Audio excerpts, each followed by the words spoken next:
এ কি হলো, কেন হলো, কবে হলো জানি না, শুরু হলো শেষ হয়ে গেল। এখানে বসে আছো? হ্যাঁ, নিজের বাড়িতে এখানে বসে না তার কোথায় যাবো? হ্যাঁ বাবা, হ্যাঁ। আমি যে তোমার কানটা তখন বলে দিলাম, তুমি রাগ করনি তো? না না না না, ঝেঁটা মারিনি। না না না, কি কথা, তুমি আমার জামাই বলে কথা, রোজ রোজ কি ঝাঁটা মারাটা ভালো দেখা? তাই তো মুখ বদলানোরও দরকার আছে। হ্যাঁ, ওই জন্যই তো। কিছু কি ঠান্ডা মাথা, আমি মেয়েকে ওই জন্য সবসময় বলি ওর সঙ্গে থেকে ভালো থাকবি, মাথাটা কি ঠান্ডা, একটু রাগ করে না। আর তেল মেরে এরকম কথা বলছেন কেন? এই যে বলছি তোমার কথা বলি, তুমি রাগ করো না। না না না না না, না। বলছি রাগ করবো কি করে, আমি তো বাথরুমে গিয়ে ব্রাশ করে ফেলি তারপর। ব্রাশ করলে বুঝি রাগ পুড়ে যায়? আরে, আপনার ব্রাশটা নিয়ে আমি টয়লেটটাকে ব্রাশ করে দেখছি। তাই নাকি? তাই আজকে বাজার থেকে ফেরার সময় সবাইকে এক ডজন টুথব্রাশ কিনে এলো। তাকে বলছি কি, আমার আমার মেয়েটাকে ভালো টালো বাসবে তো? আমার সে কি, ওর সাথে তো আমার প্রিন্সিপাল খেল। এই অশুভ কথা। না না, আমি হাফ হিন্দিতে বললাম। বাল মানে হচ্ছে ছোটবেলা, নিজের বয়সে প্রেম তো আমাদের কিছু না।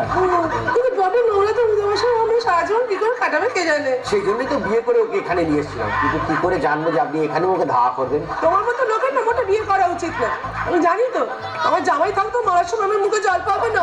না, আপনি যা জিনিস তাতে মরার সময় জল চাইবে না, আপনি একটু মটন কাটলেটটা চাইতে পারেন। চুপ করো, রাপ্পা। হ্যাঁ বাবা, আমার একটা কথা বলো, তোমাদের 5 বছর বিয়ে হয়ে গেল, ইয়ে হলো না, আমি কি মরার আগে নাতি মুখ দেখতে পাবো না? তার জন্য তো আপনিই তাই মা।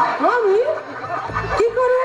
আপনি বিয়ের পরে মনুকে জড়িয়ে ধরে কি কান্নাই কাঁদছিলেন, তারপরে তখন আপনি বললেন আমার মেয়েটাকে একটু ভালো করে রেখো, আমার মেয়েটাকে একটু ভালো করে রেখো, ব্যাস তারপরে থেকে তো আমি মনুকে মেয়ের মতো দেখি। আর কি করে কি হবে না জানতে?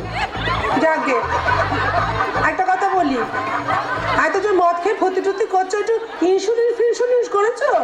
আপনি মা কিনা আপনি ঠিক বুঝতে পেরেছেন যে আপনার মেয়ে খুব তাড়াতাড়ি বিধবা হয়। সবার কপাল তো পদার বউয়ের মতো হবে না, তাই না? মানে পদার বইয়ের কপাল সবার থেকে ভালো কেন? পদার বউয়ের ভাগ্য ভালো, কারণ পদা ভালো।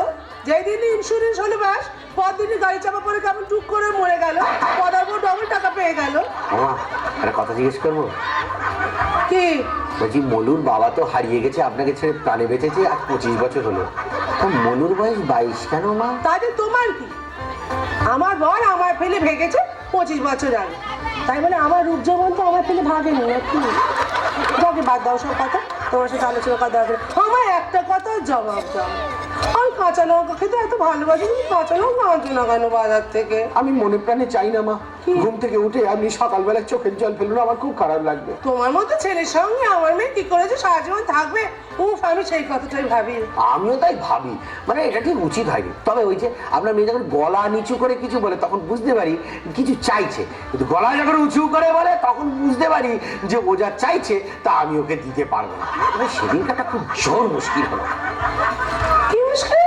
আরে সেদিনকে আপনার মেয়ে দেখে মোবাইলে কথা বলছে, তো তখন আমি বাথরুমে ছিলাম, তো আপনার মেয়ে ফোনেতে দেখি বলছে ও তুমি কোথায়? আমি বললাম বাথরুমে।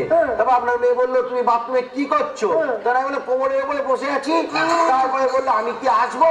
আর ঠিক আছে না, আমি বরঞ্চ বেরোচ্ছি। তারপর বললো ঠিক আছে, তাহলে 5 মিনিট পরে আমি আসছি। তারপরে বাইরে এসে দেখি আপনার মেয়ে বলছে যে এই তোমাকে আমি 5 মিনিট বাদে ফোন করছি, আমার বরটা বাথরুমে বসে বসে কিসব উল্টোপাল্টা বক বক করছে। তখন বুঝলাম ও অন্য লোকের সাথে কথা বলছিল। ঠিক আছে, ওখানে অত কান দিতে নেই, জানো তো, সংসার করতে গেলে ছোটখাটো কত কি হয়ে যায়। না না ঠিক আছে, এই এখন হবে, এখন ইয়ে হয়েছে। আমার 10 কথা, এবার পুজো আমায় কি দিচ্ছ বল? একদম ফাইনাল করে রেখেছি, কি গো? 10 কিলো চন্দন কাঠ। 10 কিলো চন্দন কাঠ? 10 কে? 10। কি করবো অত নিয়ে আমি? প্রথমে ওগুলোকে সাজিয়ে সুন্দর করে আপনাকে শোয়াবো, গুড থেরাপি। তারপরে আবার চন্দন কাঠ দিয়ে দেবো, গুড থেরাপি। তারপরে আস্তে করে একটু কেরোসিন তেল দিয়ে তলায় ধরিয়ে দেবো, তাড়াতাড়ি ব্যবহার করতে পারেন যাতে ভগবান।